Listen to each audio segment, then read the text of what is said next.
Well over a year ago, Just Resort brought us the Combat Overhaul mod for Don't Starve Together, and with it came weapon classes, new fighting mechanics, character tweaks even, and plenty more. It was a significant set of changes back then even, but now those changes have been reimagined, everyone. Just Resort returns with the help of the Scounger, Chubby Panda, Ramelia Scarlet, and C-Mode to bring us an updated version of said Combat Overhaul, and it is bigger and better than ever, folks. Fight, fight, fight. Thing is though, not everything has changed, mostly just added to. For you see, them weapon classes have indeed made the jump between versions, with the basic class still containing most tools, just new ones. Axes, pickaxes, oars, and more fit under this category, and will now offer a brand new animation when used in combat, a 20% chance to critical hit with one of them in hand, and thus double damage in the event that one of them crit lands. Critical hits also have their own animation as well, but will drain more durability too than a normal swing, so be mindful there. And yes, they are still tools at the end of the day. As are some of the quote-unquote weapons under the blunt category here. Torches, hammers, handbats, hoes, and more all count as blunt weapons, and they too offer a critical hit chance, although it's a mere 10% this time. Deal double their damage plus a 15 damage area of effect attack upon a landed critical, and will not draw any aggro from indirect targets to help prevent any follower friends from turning into follower foes, if you know what I mean. Not bad. Basics are probably a little better, but I believe these can be pretty darn useful on occasion, especially when you consider the handbat as a blunt weapon. But the last weapon class is that of spears, and as you could have guessed, it is about as easy to understand and nail down. They have a 15% chance to critical hits, now deal 3 times their normal damage when they do, but lose 3 times their durability too, so be aware of that. But of course, they've got a new animation for those crits and just in combat overall. Enjoy. Oh, but now the real fun begins, folks, with the Deconstruction Staff. While it can no longer be used to bonk things on the head itself, it can now cast a special spell that will blow up any weakened mob nearby into its guaranteed loot table. Doing so does cost sanity, and the bigger the beast, the higher that drain will be. However, this special spell doesn't drop the staff's durability, so who the heck bloody cares about that? It's really, really neat, and incredibly efficient too. The Shadow Thuriple has now also been made into a legit weapon, and it is a weapon of mass destruction, mind you. And no, that's not a joke. This thing is absolutely bonkers, as this mod makes it to where it will now freeze small mobs in place before impaling them with ancient spikes that deal a whopping 100 damage to a seemingly unlimited amount of enemies at the end of the day. Bear in mind, though, that each target will drain 5 sanity with each cast, and that it's not exactly easy hitting any bigger targets, simply because they can just move out of the way of the dang thing. But one last note, the Thuriple will target and automatically fail Toadstool's spore caps during his charging phase, making it as useful as ever before. Cool stuff. But while we are on the topic of magic, I suppose a quick mention of the Fire and Ice Staffs is in order. Fire Staffs will now deal 17 damage and offer 75 uses over the original's 0 damage at 20 uses, and Willow players will now gain sanity while casting with one instead of losing it. Good stuff. Magic needs rework in my opinion, so I'm all in on these changes. But yes, as you could have guessed, Ice Staffs offer the exact same damage and uses, just freeze things this time. Moving on though, Dark Swords haven't really been changed all that much per se, however they do now offer 25 more uses over the originals, which is actually quite significant, and if Maxwell is the one using it, the attack speed of it will be increased.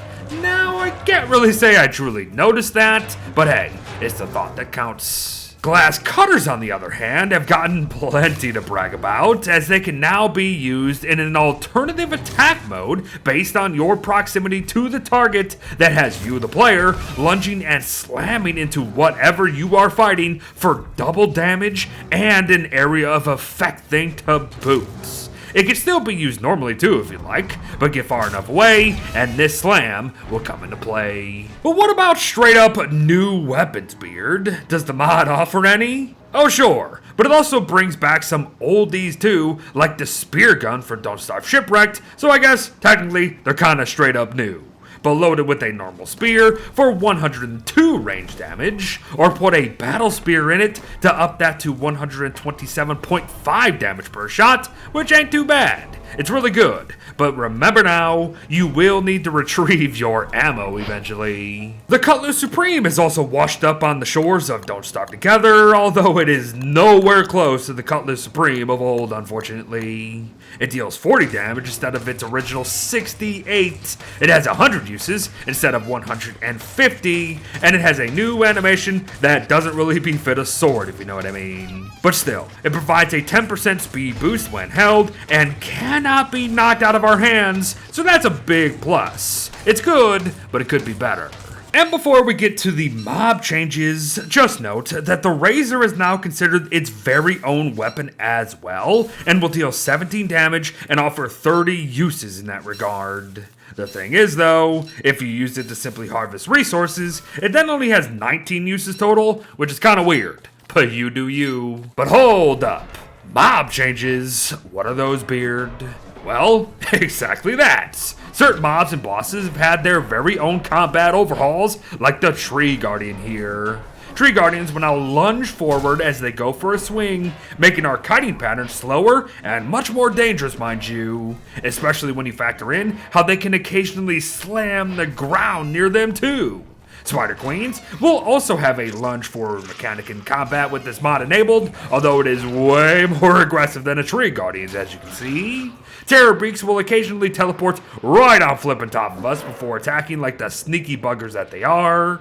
Hounds now jump back before leaping forward to try and bite our faces off, which, ironically enough, kind of makes combat with them easier in my opinion. But finally, Pigmen will not only attack twice in one go, they will do so while also moving forward, therefore our kiting pattern is a little more interesting. But good luck.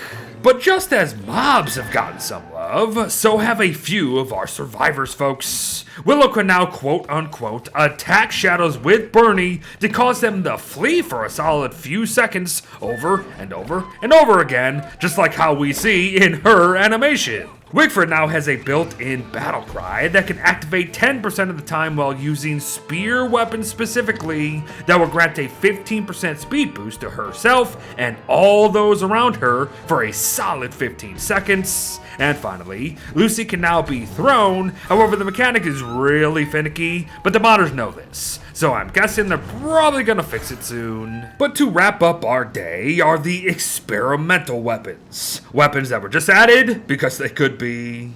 The Shogun Showstopper is one of them, and offers 46.5 damage a swing, 100 uses total if used normally mind, and a slashing attack that deals double damage for double its durability if you happen to step a bit back from what you're fighting.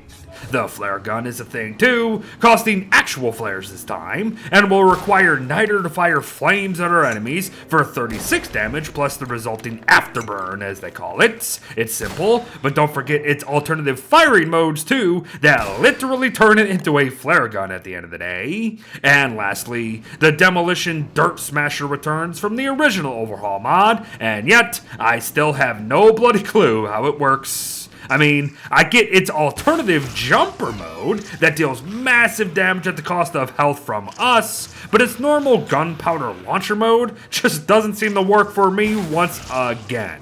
Not then, not now. But oh well, maybe the next overhaul. And yes, before we truly go, most of what you saw today is configurable, so make notes. But folks, there you have it. The Combat Overhaul Reimagined update for a new year by some familiar faces. Thank you all so much for your work, and thanks for spicing things up out there on the battlefield, which is something Clay has yet to do after all these years. But who knows? Perhaps one day we won't actually need a mod to do it. Thanks for watching, everyone. Well wishes to all. Fight, fight, fight, kiss, kiss. And I'll see you in the next one. Bye-bye.